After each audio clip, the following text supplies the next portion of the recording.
Un projet important pour l'économie de Laval et de l'Est de Montréal. Un ouvrage qui marquera les générations futures. Le parachèvement de l'autoroute 25 est en fait le premier partenariat public-privé en infrastructure au Québec. Au pilier 10, on procède une fois de plus à la mise en place d'acier d'armature autour du coffrage intérieur avant que le système de coffrage extérieur soit érigé. À la structure 8, le pont qui enjambe le milieu humide, on s'affaire à la finalisation des formes pour la coulée des glissières de sécurité en béton, et à la structure 9, le pont d'étagement de la montée maçon, on prépare l'infrastructure des routes de part et d'autre de cette dernière. À la structure 12, on termine l'installation des joints de dilatation en coulant le béton de deuxième phase. On peut dès lors terminer les bouts des glissières de sécurité en béton. Une fois ces travaux terminés, le pont d'étagement sera prêt pour le pavage.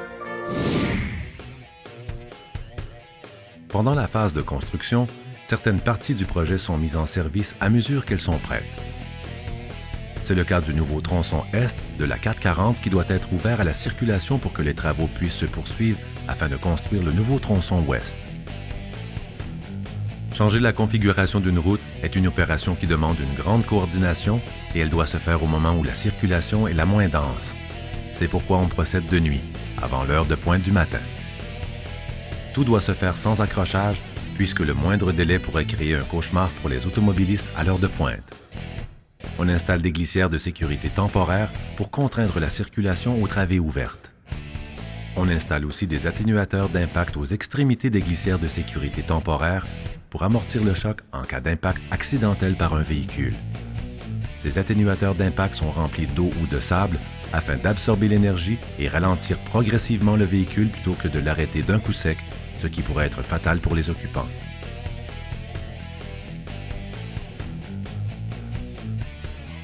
On procède ensuite au marquage de la chaussée.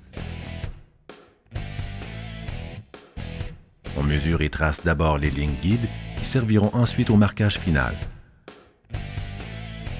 On utilise ensuite divers équipements pour peindre les lignes continues et discontinues.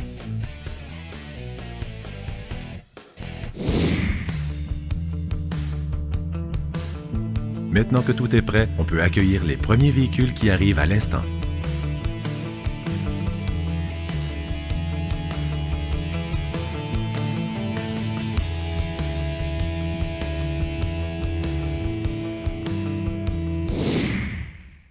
Ceci complète la 6e webdiffusion de la progression des travaux de parachèvement de l'autoroute 25.